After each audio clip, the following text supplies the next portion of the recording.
Halo semuanya, balik lagi di Kedik Books bersama aku Ica. Di video kali ini aku mau kasih tips ke kalian cara membiasakan atau cara memulai membaca buku berbahasa Inggris bagi pemula.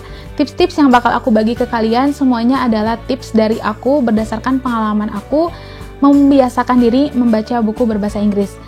Dan aku juga baru mulai di tahun lalu rutin membaca buku berbahasa Inggris dan mudah-mudahan bakal rutin juga ke tahun-tahun ke depannya. Oke, langsung aja tanpa berlama-lama lagi kita langsung masuk ke tips yang pertama. Tips yang pertama adalah belajar bahasa Inggris. Tentu tips ini sangat penting banget kalau kalian mau memulai membaca buku berbahasa Inggris karena kita harus tahu minimal berapa kosakata di dalam bahasa Inggris untuk bisa membaca buku berbahasa Inggris. Karena kalau kita nggak belajar bahasa Inggris, kita nggak akan paham gitu apa yang ada di dalam buku tersebut. Nah, untuk belajar bahasa Inggris ini, menurut aku yang paling penting untuk dipelajari, yang pertama adalah grammar, 16 grammar yang udah sering kita dengar juga. Terus yang kedua adalah struktur kalimat bahasa Inggris, kalimat aktif dan kalimat pasifnya itu seperti apa. Nah, selain itu kalian juga harus tahu idiom, karena menurut aku kita tahu idiom, beberapa idiom, gak harus banyak-banyak, itu bisa membantu memudahkan membaca buku berbahasa Inggris. Contoh idiom yang paling banyak keluar dalam buku yang aku baca, karena aku banyak baca romance, biasanya yang banyak keluar itu adalah pain in my ass atau pain in my neck, tapi biasanya yang paling sering keluar sih pain in my ass ya, dibandingkan pain in my neck gitu. Nah, pain in my ass ini apa sih? Kalau diartiin, pain in my ass ini bukan rasa sakit di pantat aku, tapi pain in my ass ini adalah kata ganti dari nyebelin gitu. Dan masih banyak lagi idiom-idiom yang bisa kalian cari di Google juga banyak, beberapa idiom yang biasa dipakai. Dan menurut aku kenapa penting untuk belajar idiom, walaupun kita nggak harus benar-benar hafal semua idiom, karena hal ini bakal membantu kita untuk berpikir bukan hanya mengartikan bahasa Inggris itu kata per kata, tapi bahasa Inggris itu ada loh idiom yang nggak bisa diartiin kata per kata. Jadi penting juga sih untuk mengenal idiom.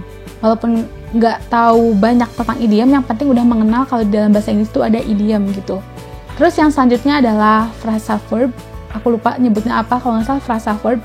Jadi frasa verb itu adalah kata kerja tapi terdiri dari dua kata. Biasanya kan kita tahu kata kerja itu satu kata ya. Misalkan menulis, membaca, atau dalam bahasa Inggris write, read gitu.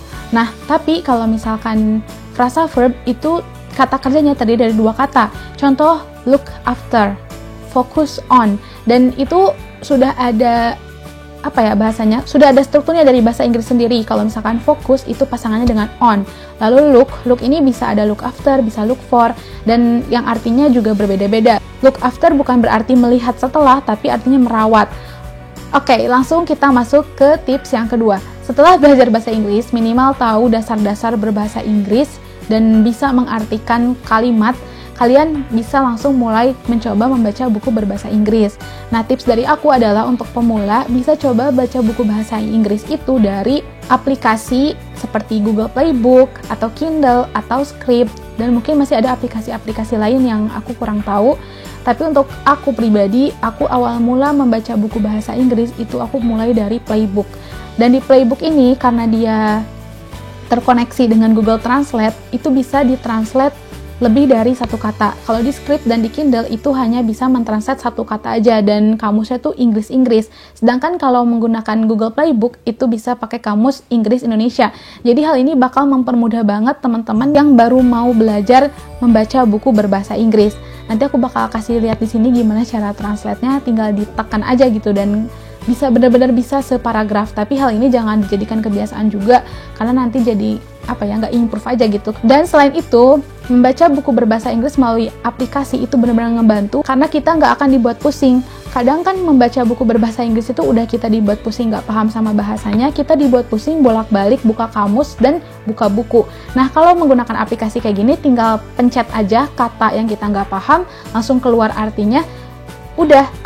Kita bisa lanjut baca lagi tanpa harus capek bolak-balik aplikasi kamus dan aplikasi baca atau buku dengan kamus gitu. Jadi benar-benar membantu banget untuk pemula, sehingga kita nggak merasa aduh capek aku baca buku bahasa Inggris bolak-balik terus kamus. Kalau kayak gini kan benar-benar praktis gitu. Nah, selanjutnya adalah gunakan kamus Inggris atau gunakan Google.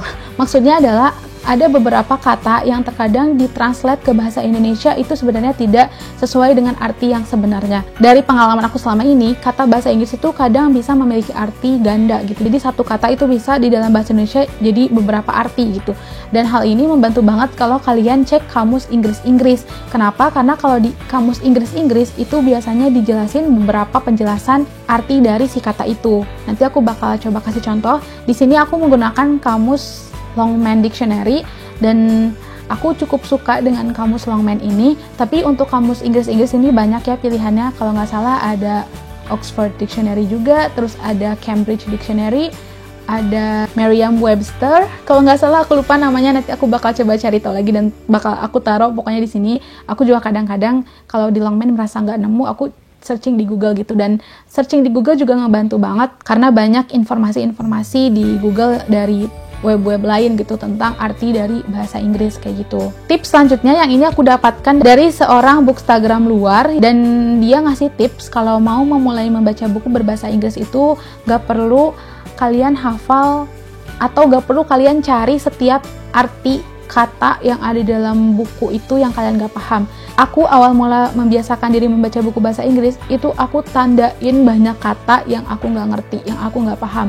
Dan aku bakal coba kasih lihat di sini. Ternyata banyak banget yang aku catat waktu awal-awal aku nyoba baca buku bahasa Inggris.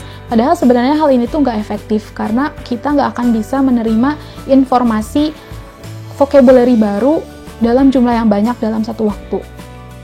Dan akhirnya ke depannya aku paling cuma ngambil satu kata, paling banyak 3 kata dalam satu novel yang aku baca. Bahkan pernah tidak mencari kata baru sama sekali dalam satu buku.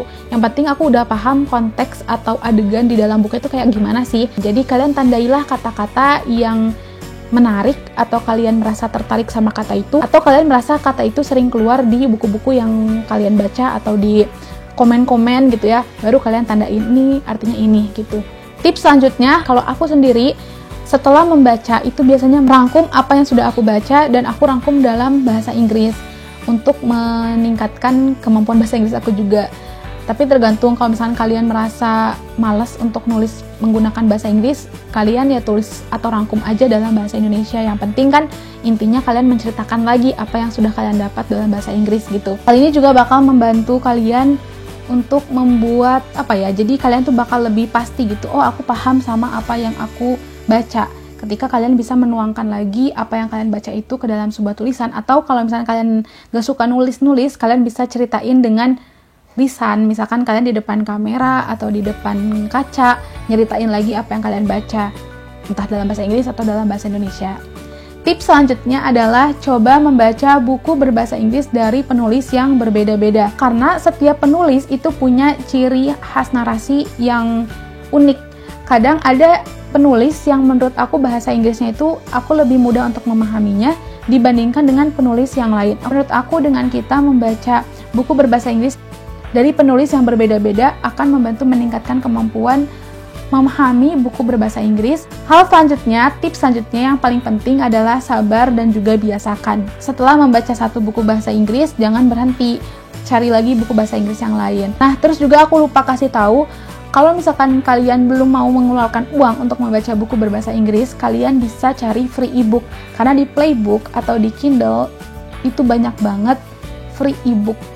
Kalian tinggal cari aja ebook-ebook gratis yang menarik minat kalian baca sinopsisnya, kalian merasa tertarik, kalian beli gitu. Dan itu kan 0 rupiah, 0 dolar. Nggak susah lah untuk mencoba membaca buku berbahasa Inggris, karena akses ke buku-buku legalnya itu ya gampang gitu, banyak yang gratis, meskipun kadang-kadang memang yang kita mau kadang nggak gratis sih gitu.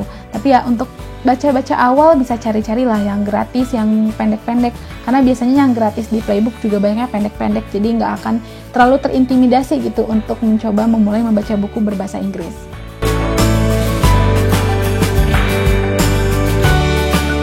Oke, selanjutnya adalah apa sih manfaatnya membaca buku berbahasa Inggris? Kalau dari aku pribadi, manfaat yang aku rasakan ketika aku mencoba membaca buku berbahasa Inggris, yang pertama adalah tidak insecure. Karena aku merasakan banget dulu ketika aku nggak bisa bahasa Inggris, dan ketika aku malas dan merasa terbebani ketika aku merasa tertarik dengan suatu cerita tapi ini ceritanya bahasa Inggris gitu. Tapi aku melihat teman aku ada yang dia tuh udah terbiasa membaca buku bahasa Inggris dan aku merasa insecure. Nah sekarang setelah aku terbiasa dan aku merasa pede, aku bisa kok baca buku bahasa Inggris gitu. Meskipun memang lama tapi aku bisa, dan aku pernah baca buku bahasa Inggris, aku jadi nggak insecure lagi dan aku merasa kayak lebih pede aja gitu. Dan itu sih manfaat pertama yang aku rasakan dari membaca buku bahasa Inggris adalah lebih pede dan nggak insecure.